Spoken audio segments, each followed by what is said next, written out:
देखिए आइए लेसन 13 है पृष्ठीय क्षेत्रफल एवं आयतन, surface area and volume, surface area and volume, आकृति के बाद सबसे पहले हम समझते हैं आकृति किसे कहते हैं। समझिए इसमें कोई भी वस्तु है, कोई भी वस्तु इसके बाहरी रूप जो रेखा बिंदु और वक्र से बना है उसी को कहते हैं आकृति। इससे मान लीजिए तीन बिंदुओं से बनता है आकृति, तीन बिंदुओं से बनता है का, तीन बिंदुओं से बनता है त्रिभुज। अब समझिए बोला कि कोई भी आकृति हो रेखा बिंदु किरण, रेखा बिंदु और वक्र से बनता है, इसी को कहते हैं आकृति। इसको कहा जैसे आकृति हम लोग छपट उसे बताया जाएगा। समझ आकृति जो है आकृति दो प्रकार का होता है। आपको बताया आकृति कितने प्रकार की, आकृति दो प्रकार का होता है। आज बताया जाएगा आपको आकृति कितने प्रकार की, आकृति दो प्रकार का होता है, आकृति दो प्रकार का होता है। आकृति कितने प्रकार का होता है, दो प्रकार का होता है। आकृति दो प्रकार का होता है। अब समझिए जो वाला आकृति होता है उसको कहते हैं 2D, मतलब यहाँ से पूछा ना कि एक द्विविमीय आकृति, द्विविमीय आकृति, द्विविमीय आकृति, द्विविमीय आकृति और द्विविमीय आकृति को कहते हैं 2D, 2 डायमेंशनल, दिख रहे हैं 2 dimensional, 2 dimensional, 2 dimensional two dimensional से।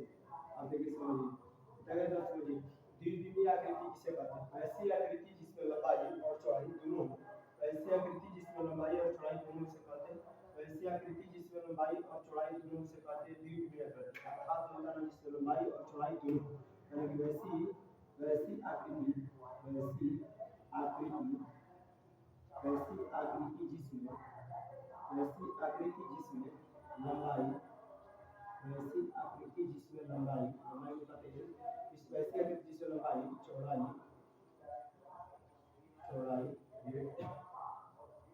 को उसे द्विविमीय आकृति, वैसी आकृति जिसमें लंबाई और चौड़ाई दोनों हो उसे कहते हैं द्विविमीय आकृति। जैसे समझिए जिसमें लंबाई और चौड़ाई, इससे मान लीजिए कि आयत हो जाएगा, आयत जो है ना आयत का क्षेत्रफल लंबाई और चौड़ाई, आयत का पूरा 2 इंटू लंबाई और चौड़ाई, आयत हो जाएगा वर्ग हो जाएगा, वर्ग स्क्वायर वर्ग हो जाएगा त्रिभुज। ये सब पूछा ना कि ये सब कैसे आकृति है, ये सब पूछा ना कि क्या 2D वृत्त, इसमें अगर वृत्त का क्षेत्रफल कितना पाई है इसको तो पूछा ना कि वैसी आकृति जिसमें लंबाई, वैसी आकृति जिसमें लंबाई चौड़ाई तो उसे कहते हैं, उसे क्या कहते हैं द्विविमीय आकृति। जैसे आयत वर्ग त्रिभुज और ये सब का है, इसको कहते हैं रेक्टेंगल, इसको कहते हैं सर्किल, इसको कहते हैं स्क्वायर, इसको कहते हैं ट्रायंगल, इसको कहते हैं सर्किल। ये सब पूछा ना कि ये सब किसमें आएगा, द्विविमीय आकृति में।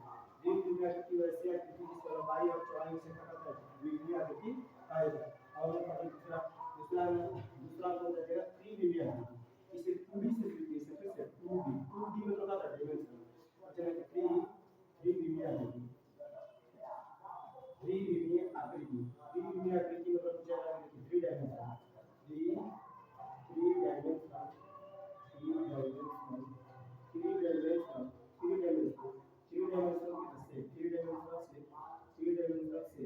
अब देखिए समझना, देखिए त्रिविमीय आकृति वैसी आकृति जिसमें लंबाई चौड़ाई और मोटाई ऊंचाई दोनों, उसे चले वैसी आकृति, वैसी आकृति, वैसी आकृति जिसमें, वैसी आकृति जिसमें लंबाई, वैसी आकृति जिसमें लंबाई, वैसी आकृति जिसमें लंबाई चौड़ाई ब्रेड, वैसी आकृति जिसमें लंबाई चौड़ाई ऊंचाई, वैसी आकृति जिसमें लंबाई चौड़ाई ऊंचाई है को उसे त्रिविमीय आकृति कहते हैं।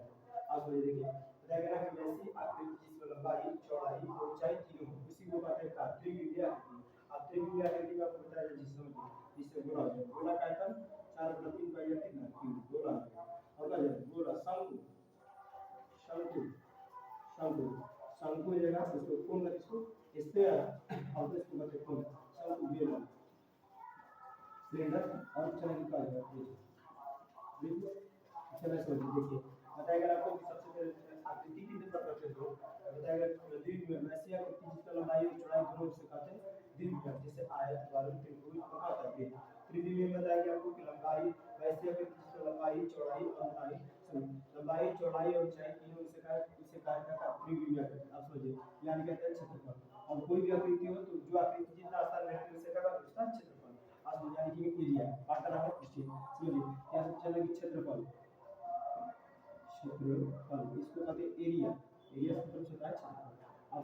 एरिया मतलब बात क्षेत्रफल। अब कोई भी आकृति है, चाहे वो 2D हो या क्या हो 3D मतलब चला कि द्विमीय आकृति हो या 3D मतलब त्रिभुज आकृति, उसका जो स्थान देखिए जो भी आकृति जितना स्थान लेती है उस आकृति को क्या कहते हैं उसका क्षेत्रफल। इससे मान लीजिए बना दिया अब मान लीजिए आयत या लंबी बना तो जो आकृति जितना स्थान लेती है उससे क्या कहते हैं उस आकृति का क्षेत्रफल। मान लीजिए त्रिभुज त्रिभुज तीन भुजाओं से घिरी आकृति को कहते हैं त्रिभुज। जो आकृति जितना स्थान लेती है उस आकृति का क्या कहते हैं क्षेत्रफल। तो आकृति 2D हो सकती है और क्या 3D हो सकती है। जो आकृति जितना स्थान लेती है जो आकृति जितना स्थान घेरती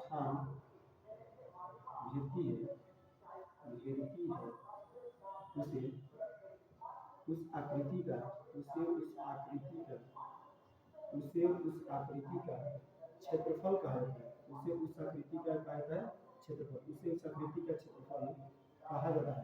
उसे उस आकृति का क्या कहता है क्षेत्रफल। आप समझिए कोई भी आकृति हो या कोई भी वस्तु जितना स्थान लेता है उस आकृति का क्या कहता है क्षेत्रफल। आप समझिए लिखा गया एरिया जो आकृति जितना स्थान लेती है उस आकृति का क्या कहता है क्षेत्रफल। आप समझिए क्षेत्रफल भी दो प्रकार के क्षेत्रफल दो प्रकार के होते हैं। क्षेत्रफल दो प्रकार के होते हैं। क्षेत्रफल there are two types of area. क्षेत्रफल दो प्रकार के होते हैं। एक नंबर वक्र पृष्ठीय क्षेत्रफल। वक्र इसी को कहते हैं पार्श्व पृष्ठीय क्षेत्रफल। और समझिए क्षेत्रफल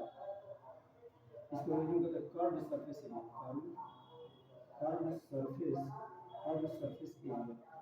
curved surface area. Curved surface area तो इसे कहें इसे लिखेंगे CSA। अब वैसे ही चला कि जब किसी आकृति का आधार और पृष्ठ जो आधार होता है और ऊपर भाग होता है जैसे मेरे तल अब चाहे तल और उसका ऊंचाई इसलिए घर का तल नीचे वाला जो छत होता है नीचे वाला पार्ट समतल और ऊपर वाला क्या होता है तल छत। तब ये दोनों वाला भाग को छोड़ दिया जाए इसके चारों खाली भुजाओं का क्षेत्रफल निकले उसी को कहते हैं वक्र पृष्ठीय क्षेत्रफल जिसमें तल और ऊंचाई तल और ऊपर वाला भाग नीचे आधार और तल शामिल है। आधार और तल का शामिल नहीं है। आधार और तल शामिल है उसी को क्या कहते हैं उससे कहता है वक्र पृष्ठीय क्षेत्रफल। जिसे CSA कर्व्ड सरफेस एरिया से सूचित है। जब किसी आकृति का आधार एवं तल भाग को छोड़कर उसके सभी भुजाओं का क्षेत्रफल निकलता है उसको क्या कहते हैं उसे कहता है वक्र पृष्ठीय क्षेत्रफल। इसी को कहते हैं CSA कर्व्ड सरफेस एरिया। इससे समझिए देखिए जो घना होता है घना का 3D इससे घना होता है घना होता है सब इसी में रहेगा। घना जो घना किस में घना घन सब किस में सब 3D में इस सब का सब 3D में मतलब घना देखिए घना का तो लंबाई में चौड़ाई। अब देखिए क्षेत्रफल कोई भी आकृति है जितना स्थान लेती है उस आकृति का क्या कहते हैं क्षेत्रफल। अब क्षेत्रफल दो प्रकार के होते हैं वक्र पृष्ठीय क्षेत्रफल इसी को कहते हैं पार्श्व पृष्ठीय क्षेत्रफल। मतलब कोई भी आकृति होगा जैसे मान लीजिए तो उसके आधार वाला नीचे वाला आधार उसका तल ई वाला पार्ट को छोड़ के बाकी सब के क्षेत्रफल में इसी को कहते हैं वक्र पृष्ठीय क्षेत्रफल। इससे अब आगे बताया जाएगा आपको सूत्र में घना का वक्र पृष्ठीय क्षेत्रफल चार दीवारी के क्षेत्रफल 2 × a + b × कितना होगा ये उसी प्रकार से होता है। देखिए दूसरा जो होता है दूसरा इसे हम लोग संपूर्ण पृष्ठीय क्षेत्रफल संपूर्ण पृष्ठीय क्षेत्रफल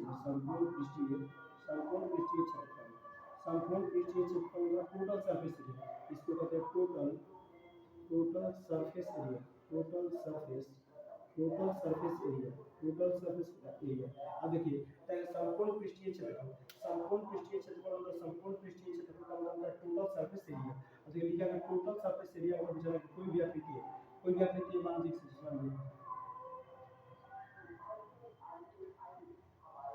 लीजिए घन है ठीक। अब मान लिया आप समझिए मान लीजिए घन तो इसमें से पूछा ना कि जो भी आकृति का होगा तो वक्र होगा जिसमें मान लीजिए कि आधार और तल ये आधार और तल इसको छोड़ के निकालेंगे उसको क्या होगा वक्र पृष्ठीय क्षेत्रफल। अगर पूरा निकाले आधार और तल भी शामिल हो मान लीजिए आधार है नीचे वाला को कहते हैं आधार ऊपर को क्या कहते हैं तल। आधार और तल दोनों को शामिल कर दीजिए ना उस बनता है संपूर्ण पृष्ठीय क्षेत्रफल जिसे कहते हैं TSA टोटल सरफेस एरिया। मान लीजिए कोई आकृति है उसके ऊपर पूछा सभी चारों भुजाओं की लंबाई और उसका आधार और तल दोनों शामिल इस वक्र के क्षेत्रफल को कहते हैं संपूर्ण पृष्ठीय क्षेत्रफल। जिससे होता है घना का संपूर्ण पृष्ठीय क्षेत्रफल 2 × LB + BH + कितना LH 2 × LB + BH + कितना LH। इसका घना का क्या होता है संपूर्ण पृष्ठीय क्षेत्रफल। सूत्र को आप बताएंगे आपके पास आप समझिए ये बताएगा ना कि तीसरा होता है आयतन। यहाँ आप आयतन इसको कहते हैं वॉल्यूम VOLUM वॉल्यूम मतलब आयतन। आप समझिए बताएगा आयतन किसे कहते हैं आयतन इस समझ लीजिए पार्ट का लिखा गया पृष्ठीय क्षेत्रफल होता है आयतन। अभी देखिए परिचय होता है इंट्रोडक्शन लिखा है। अब समझिए आयतन पूछा है ना, आयतन किसे कहते हैं? देखिए पृष्ठीय क्षेत्रफल में क्षेत्रफल में ऊंचाई से गुणा करने पर, क्षेत्रफल में ऊंचाई से गुणा करने पर, क्षेत्रफल में ऊंचाई से गुणा करने पर आयतन प्राप्त होता है। क्षेत्रफल में ऊंचाई से गुणा करने पर आयतन प्राप्त होता है। क्षेत्रफल में ऊंचाई से गुणा करने पर आयतन प्राप्त होता है। अब समझिए देखिए बताया गया ना कि जिससे मान लीजिए कि आयत का क्षेत्रफल लंबाई गुणे चौड़ाई, आयत का 2D है। अब आयत को आयत से क्या बनता है? जैसे वर्ग से बनता है घन, चला कि आयत से क्या होता है? घना। तो उसी प्रकार से समझिए आयतन जो बना आयतन इस क्षेत्रफल में ऊंचाई से गुणा करने पर क्या बनता है? आयतन। इससे मान लीजिए समझिए घन जो होता है ना, घन चला कि आयत जो होगा आयत का क्षेत्रफल, आयत का क्षेत्रफल, आयत का क्षेत्रफल कितना होता है? आयत का क्षेत्रफल का लंबाई गुणे कितना? चौड़ाई, लंबाई गुणे कितना? चौड़ाई। अब इसको ना क्षेत्रफल ऊंचाई से इसको लिखेंगे घनाभ का आयतन, घनाभ का आयतन। अब घनाभ का जो आयतन आपको बताया लंबाई गुणे चौड़ाई और गुणे कितना होता है? ऊंचाई।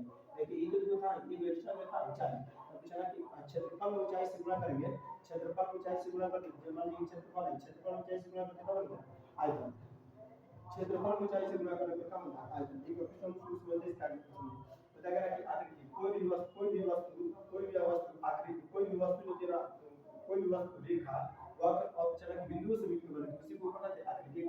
पूछा जाता है आकृति किसे? कोई भी वस्तु अन्य के भीतर वो रेखा से बना हुआ, वृत्त से रेखा से बना हुआ, बिंदु से बना हुआ, वक्र से बना हुआ, उसी को कहते हैं आकृति। आकृति कितने प्रकार की होती है? दो।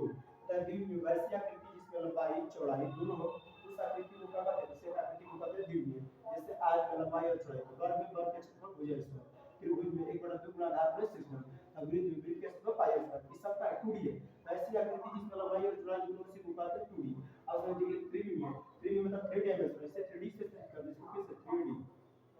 वैसी आकृति जिसमें लंबाई चौड़ाई मोटाई वैसी आकृति जिसमें लंबाई चौड़ाई ऊंचाई तीनों, इसका कहते हैं त्रिविमीय आकृति मतलब कितना? 3D। जैसे गोला हो गया, शंख हो गया, घन हो गया, घनाभ हो गया, प्रिज्म हो गया, घना हो गया। तो ये जो होता है सब का 3D होता है। अब यहाँ आपको बताया गया कि कोई भी आकृति उस प्रकार जो आकृति जितना स्थान घेरती है, जो आकृति जितना स्थान घेरती है उस आकृति का क्या होता है? क्षेत्रफल। उस आकृति का क्या होता है? क्षेत्रफल। क्षेत्रफल बताया कितने प्रकार होते हैं? 2 होता है। वक्र इसी को कहते हैं पार्श्व पृष्ठीय क्षेत्र। जब कोई वस्तु का आधार, तो वस्तु का आधार और तल को छोड़ के बाकी उसके चार दीवारी के क्षेत्रफल निकल जाए तो उसको क्या कहते हैं? वक्र पृष्ठीय, इसको क्या कहते हैं? पार्श्व पृष्ठीय क्षेत्र। कर्व सरफेस है, इसको कहते हैं CA से। और संपूर्ण पृष्ठीय क्षेत्र कोई बड़ा कोई व्यवस्था आकृति है उसका सभी भुजाओं की लंबाई और आधार और तल भी शामिल है। आधार और तल मतलब छत, जो छत होगा तब उसका नीचे वाला का आधार फर्श, तब ये दोनों मिल जाएगा, दोनों मिला देंगे तो क्या संपूर्ण पृष्ठीय क्षेत्रफल। और संपूर्ण पृष्ठीय क्षेत्रफल को कहते हैं TA से, टोटल सरफेस एरिया, इसको कहते हैं TA से, मतलब पूरा आयतन में होता है वॉल्यूम। क्षेत्रफल में ऊंचाई से गुणा करने पर क्या होता है? आयतन। क्षेत्रफल में ऊंचाई से गुणा करने पर क्या हो जाएगा? आयतन। और समझिए बताया गया कि आयत का क्षेत्रफल होता है, आयत का क्षेत्रफल कितना? लंबाई गुणे चौड़ाई, आयत का क्षेत्रफल कितना? लंबाई गुणे चौड़ाई। अब इसमें पूछा हम उसकी ऊंचाई से गुणा करते हैं, केवल ऊंचाई से गुणा करके क्या बन गया? आयतन। घनाभ का आयतन लंबाई गुणे चौड़ाई में कितना? ऊंचाई। अर्थात क्षेत्रफल में ऊंचाई से गुणा करने पर क्या बन जाता है? आयतन। आज केवल इंट्रोडक्शन बताया गया, कल आगे